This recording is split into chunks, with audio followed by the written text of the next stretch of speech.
Hi and welcome to the channel.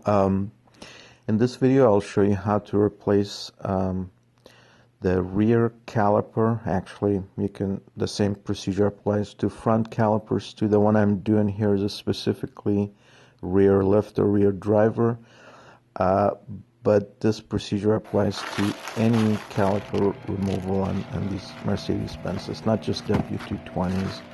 Now, removal of the pads may be a little different between models and years. Even with the W220 up to 2003, it's one procedure or one type of pads that's used. After 2003, it's a different type, but removal of the caliper is pretty much the same. One thing I would caution you is that you can get the caliper refurbished. The new one is of course quite expensive, but you can get the refurbished caliper that would last you years, and some of them come with 2-year warranty or more depending on where you get it. I mean, you can look in Rock Auto, you can look Auto House AZ, and if you're in the US, of course, any of the auto parts retailers, AutoZone, Advance Auto Part, Napa Online, or Napa. What you want to do is make sure you take a photo, cell phone photo of the front and back of the caliper, and you match those numbers, part numbers, with the one that you're comparing with or planning to purchase from a retailer. That's very, very important. And then I'm removing the link rods, the rear link rod from the torsion bar using I'm holding the end of it one nut with a 7/8 inch wrench, and then with a ratcheting 16 millimeter I'm removing the link rods simply to give myself more room to be able to much easier torque the caliper bolts, to remove the caliper bolts. This kind of gets in the way. You don't have to do it, but believe me, it makes the job a lot easier if you do. It doesn't take a very long time. And then the caliper bolts are held by two 18 millimeter. There are two 18. The caliper is held by two 18 millimeter bolts. With the room that you'll gain, the space, having removed the link rods, then you can easily remove the caliper bolts. And the reason I'm removing or replacing my caliper is because the bleeder valve, the bleeder screw was broken, and so I could not flush the rear side, and therefore I had to replace the caliper, the entire caliper. So once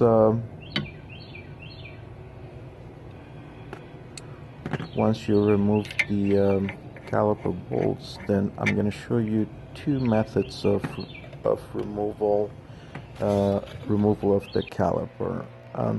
And of course, before we get to that, when you remove it, you will lose some brake fluid, and so unless you're planning to replace the brake fluid, which in this case I am going to do that, and I'll have a separate video that I'll post shortly, but it's best to open up the brake reservoir and just keep an eye on it. Depending on how much brake fluid will come out that you will lose as you are replacing the caliper, you may need to replenish the brake fluid in the reservoir. I'm using this fill bottle from Harbor Freight in the US, which makes the job very easy because you just place it on the mouth of the brake reservoir, and so you never have to worry. It will keep replenishing and keeping it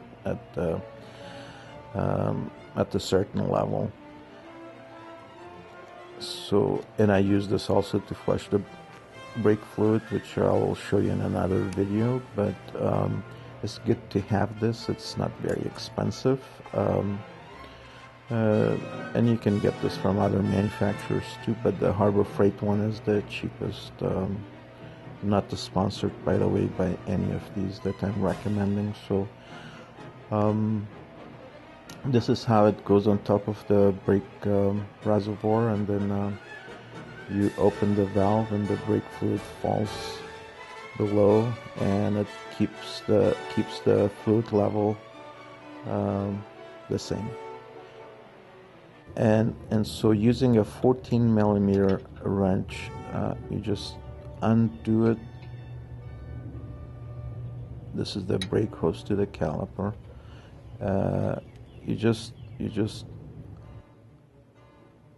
undo that and leave it alone. Nothing will drain out. And then, of course, this is the part where the procedure would be different for 2004 and above models, with the rear brake caliper, how you remove the brake shoes. It's quite different. The shoes are larger and heavier with 2004 and 2005 models, but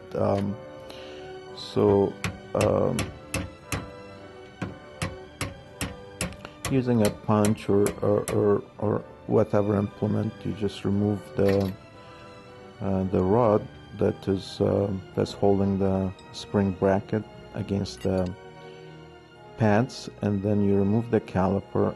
And so I didn't tape the part where I removed the old caliper, but I'm showing it to you with the new calipers. So you turn it to the left after you've loosened the hose from the caliper. You just remove it to the left. This is one method, and you do that until it comes out, and of course brake fluid will start to drain out until you put the new caliper in. This is one method, and you could use it in combination with the second method that's in the workshop manual, and that's using this 11 millimeter nut, and you'll need an 11 millimeter wrench for this. You remove it from here. Now, if you plan to do this job, regardless of which method you use, or you might want to use a combination of the two, just to make sure that the brake hose is not crooked. You need a crowfoot socket and a torque wrench, of course, in order to torque it properly. You don't want to over torque it. You don't want to under torque it. If you under tighten it, then of course you risk leaks. If you overdo it, then over tighten it, then of course next time you take it out, you might not be able to, or you could destroy the threads, all kinds of things. So here I'm showing you how to just put the new caliper in, and you just rotate it to the right. To remove it, you rotate to the left, and it is really that simple. And once and you hand tighten it, of course. Then place the caliper back on the rotor, and at that point you can then torque it to spec. You need a coat hanger or something, of course, to hang the caliper as you're doing other things, as you see me do here. So really the procedure is very, very simple. If you have replaced brake pads in the past, then you can definitely do caliper. Then it's just the reverse of the removal procedure. You put the caliper back on the rotor, and then tighten the two 18 millimeter caliper bolts. Don't forget with all of these to with the caliper bolts and with the link rod bolts to put some blue Loctite thread locker whatever they're called, on the bolts or inside the nuts, however you want to do it.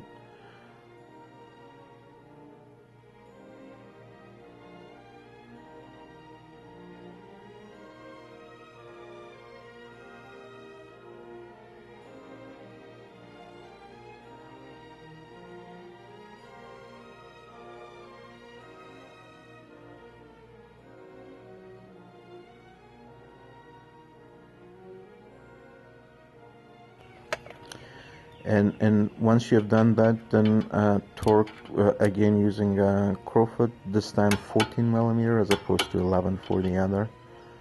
You torque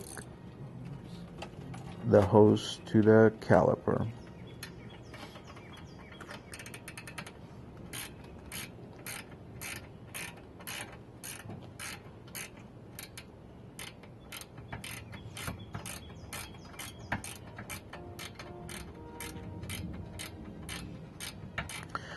Having a ratcheting wrench helps so much because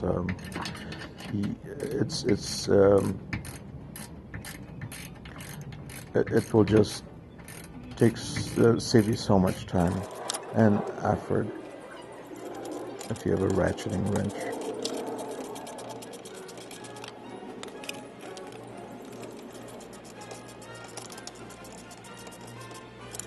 And of course, these two you torque to 84.82 foot-pounds or 118 Newton meter, 18 millimeter socket,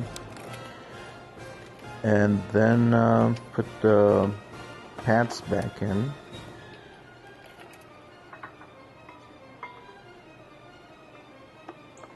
Kind of align the holes of the pads all the way across. Where the rod has to go through.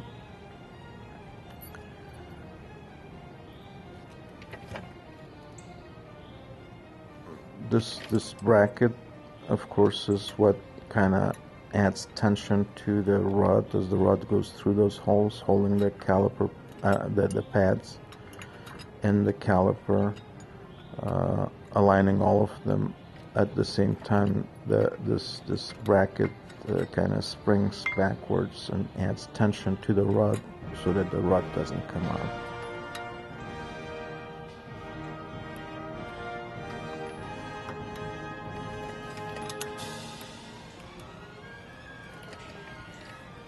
And you want to hammer this, and once it's all the way in, you want to pay attention to the sound it makes as it hits.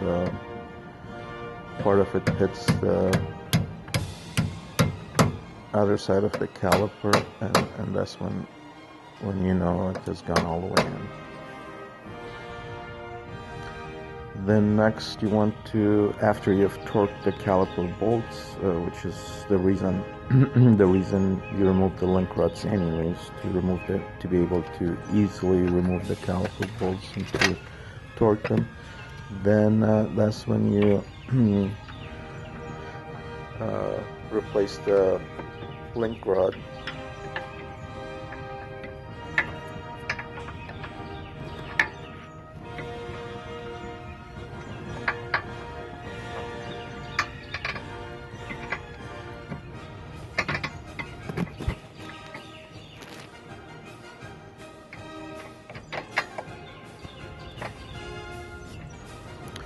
.40 Newton meters or 29.5 foot-pounds, 16 this 16 millimeter nut, and you may have to counter hold it with a 7/8 inch wrench on the other side, and then you want to torque this.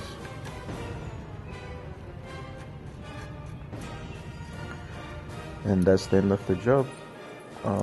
I hope you find this video useful, and I'll talk to you soon. Bye-bye.